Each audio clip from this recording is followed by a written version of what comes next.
उत्तर प्रदेश के एक छोटे से गांव बिरसिंहपुर की बात है। चारों ओर खेत, बीच में पुराना तालाब और उसके पास एक प्राचीन बरगद का पेड़ जिसकी छाया में कभी चौपाल लगती थी।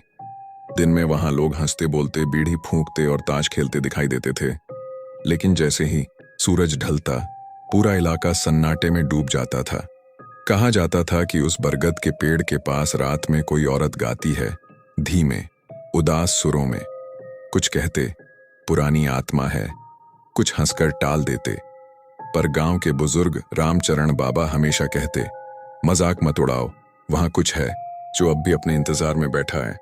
अजीब लौटना उस शाम, जब सूरज डूब रहा था, गांव का नौजवान राघव अपने खेत से लौट रहा था। बारिश के बाद की मिट्टी की खुशबू फैली थी, पर हवा में कुछ अजीब ठंडक थी, जैसे कोई अदृश्य आंखें उसे देख रही हों। उसने देखा चौपाल के पास धुंध छा रही थी। दूर से कोई गाना सुनाई दिया, ना जियो ओ परदेसी, छोड़ गई हो ना अकेली। आवाज इतनी मध्यम थी कि राघव को लगा शायद कोई बुजुर्ग रेडियो चला रहा है। पर जब वह चौपाल के करीब पहुंचा तो रेडियो तो क्या, कोई इंसान भी नहीं था। बस बरगद की डालियों पर लटकते लाल लाल धागे और कुछ बिखरे फूल। अचानक उसने देखा, तालाब के किनारे कोई औरत खड़ी थी, सफेद साड़ी में, बाल खुले हुए। वह धीरे धीरे गुनगुना रही थी। राघव का दिल जोर जोर से धड़कने लगा। उसने सोचा शायद कोई गांव की औरत है जो पूजा कर रही है। लेकिन अगले ही पल वह औरत पानी की तरफ बढ़ी और धीरे धीरे पानी में उतरने लगी। अरे ओ बहन जी रुको, राघव चिल्लाया और दौड़ पड़ा। मगर जब वह वहां पहुंचा, पानी बिल्कुल शांत था, कोई लहर तक नहीं उठी। औरत गायब थी, जैसे कभी थी ही नहीं। उस रात राघव को नींद नहीं आई।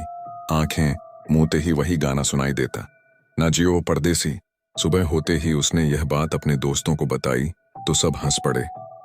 भूत वूत कुछ नहीं होता रे, गोविंद बोला। शायद किसी ने मजाक किया होगा। लेकिन जब गांव के बुजुर्ग रामचरण बाबा ने सुना, उनका चेहरा पीला पड़ गया। उन्होंने कहा, अब वो लौट आई है 30 बरस बाद। 30 साल पुरानी कहानी, बाबा धीरे धीरे बोले। ये वही औरत है, कमला।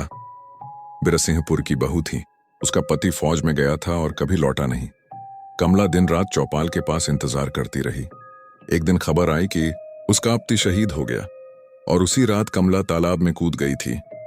राघव के रोंगटे खड़े हो गए। पर बाबा, फिर उसकी आत्मा क्यों भटकती है? क्योंकि बाबा ने लंबी सांस ली। लोग कहते हैं उसे धोखा मिला था, सच्चाई कोई नहीं जानता। लेकिन जब जब बरसात के बाद धुंध उठती है, कमला की आत्मा चौपाल के पार दिखाई देती है। और जिसने भी उसके गीत सुने, उसने चैन से नींद नहीं पाई। राघव चुप हो गया, पर भीतर कहीं ना कहीं उसे शक था कि यह सब अंधविश्वास है। उसने तय किया वो उस औरत के पीछे कासत जानेगा। रात का सामना, अगली रात वह फिर वहां गया। हाथ में टॉर्च थी, दिल में डर भी। तालाब का पानी चांदनी में चमक रहा था और बरगद की जड़ें धरती से लिपटी सांप जैसी लग रही थीं। धीरे धीरे वही गीत फिर से गूंजा, वही उदास टूटी हुई आवाज।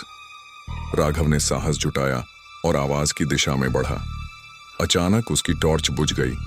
अंधेरा गहरा हो गया। उसने फिर से चालू करने की कोशिश की, पर काम नहीं किया। तभी उसके सामने वही औरत खड़ी थी, चेहरा ढका हुआ, बाल बिखरे, पर आंखें चमक रही थीं जैसे अंगारे। राघव जड़ हो गया।